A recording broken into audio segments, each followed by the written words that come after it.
지난 석 달, 그러니까 12월 3일부터 3월 오늘 4일, 5일까지 잔인한 석 달이었다고 생각합니다. 이 내란죄, 외환죄의 팔다리는 드러나고 있습니다만 이제 머리와 몸통은 아직 오리무중입니다. 12월 3일 계엄은 실행됐는데 언제부터 시작됐느냐 하는 것이 궁금증의 하나입니다. 그런데 MBC가 그 머리카락에 하나 증거를 밝혀냈습니다.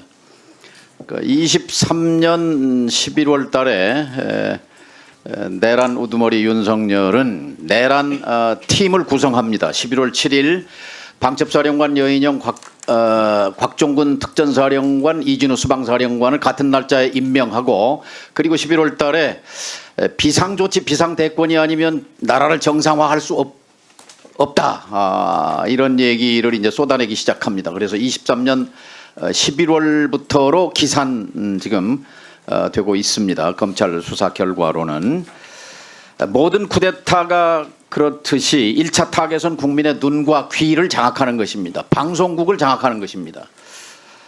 아마 12월 4일 새벽 1시 국회가 계엄 해제 의결에 실패했다면 1차적으로 MBC, KBS, SBS를 계엄군이 장악했을 것입니다. 그를 위해서 예비 정찰을 실시한 증거가 드러났습니다. 24년 2월 달에 수방사 1경비단은 12월 3일 밤 국회를 침탈해서 의원들을 끌어내라고 했던 그 부대입니다.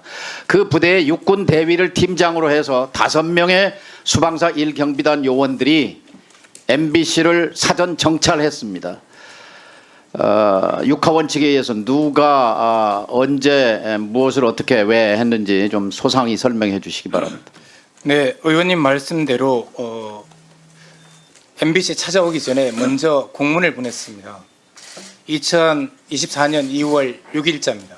6일자에 수도방위 사령부 제1경비단에서 MBC 시찰을 요청하는 협조 공문을 보냈고요. 이것은 저희들이 사상 처음이기 때문에 매우 의아했습니다. 그전에도 군이 보안시설인 MBC를 찾아온 적이 있습니다. 일반 보병 사단이었고요.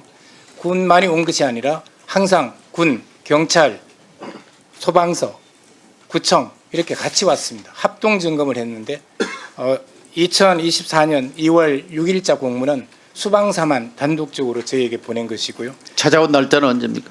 2월 15일입니다. 2024년 2월 15일 수방사 군인 5명이 MBC 본사를 방문했습니다. 예비군 중대장을 만나서 이때 공문에는 없던 MBC 내부의 사옥 도면을 요청했습니다. 그리고 뉴스데스크 주조 등을 시찰을 했고요. 시찰 이후에 MBC 도면을 달라. 그래서 당시 예비군 중대장이 이 예비군 중대에는 MBC 사옥 도면이 없다. 도면이 필요하시면 정식 공문을 보내라. 저희들이 매우 의아했던 것은 국가기관방송은 KBS입니다.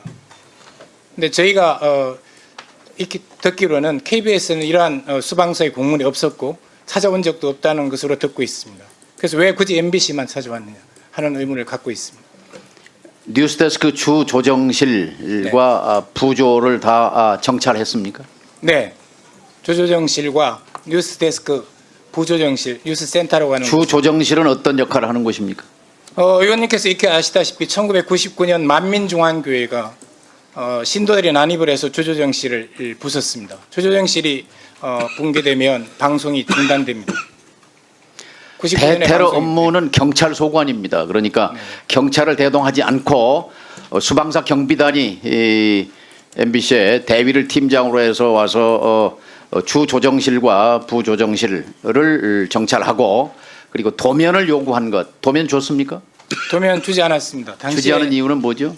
당시 예비군 중대에는 사옥 도면이 없었고요.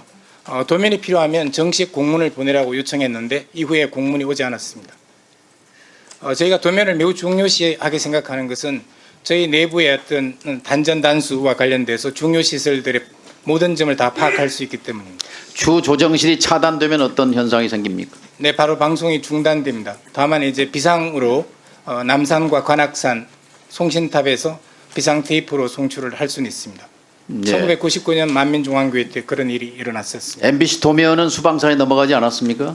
네, 저희가 주지 않았기 때문에 뭐 수방사가 어떻게 확보했을지 여부는 모르지만 저희는 주지 않았습니다. 수방사는 SBS 도면을 SBS에 요청했으나 SBS는 주지 않았고 이것을 구청을 통해서 입수한 것으로 드러났습니다. 그러니까 아마도 MBC 도면도 다른 경로로 입수했을 가능성이 있다고 봅니다. 단전 단수 요청은 내란숙의 윤석열의 지시에 의해서 주요 언론사 MBC를 포함해서 했다는 것이 소방청장의 증언으로 드러난 바 있습니다. 단전 단수 설계 도면 확보 그리고 주조정실 장악 계획이 24년 2월에 예행 연습으로 사전 정찰을 통해서 했다는 것은 바로 12월 4일 새벽 계엄령 시행을 위해서 국민의 눈과 귀를 가리기 위해서 방송사를 장악하려고 했던 의도가 드러난 것이다. 사전 연습을 통해서 이렇게 생각합니다. 자, 본부장님 들어가시고요. 이진숙 위원장, 예. 그 자주 영어를 쓰시던데 내란죄를 영어는 뭐죠? 내란죄가 Insurrection, treason입니다. 리벨리언이라고도 하죠. rebellion도 할 수 그거를 있습니다. 한국말로 우리말로 하면 뭐예요? 방금 물어보셨으니까 예, 반란, 내란 그런 뜻입니다. 그렇죠. 반란 내란이죠. 예. 내란은 북한문란입니다. 지금 이준숙 위원장은 여기가 어디죠? 국회 국회죠. 과방위 예. 그렇죠. 헌법에 의해서 설치된 국회입니다. 그리고 국회에 나온 것은 개인 의사로 나온 게 아니라 헌법이 설치한 기관인 국회가 불러서 나온 거죠. 그렇습니다. 예. 그런데 이 헌법이 설치한 기관을 무력화하는 것을 내란이라고 합니다. 그런데 기자들에게 내란죄로 쓰지 말라 한 것은 저는 그렇게 생각지 않습니다. 분명히 제가 언론계 선배로서 12.3 내란은 확정이 되지 않았기 때문에 12.3 계엄이 맞다라는 제 의견을 전달했을 뿐입니다.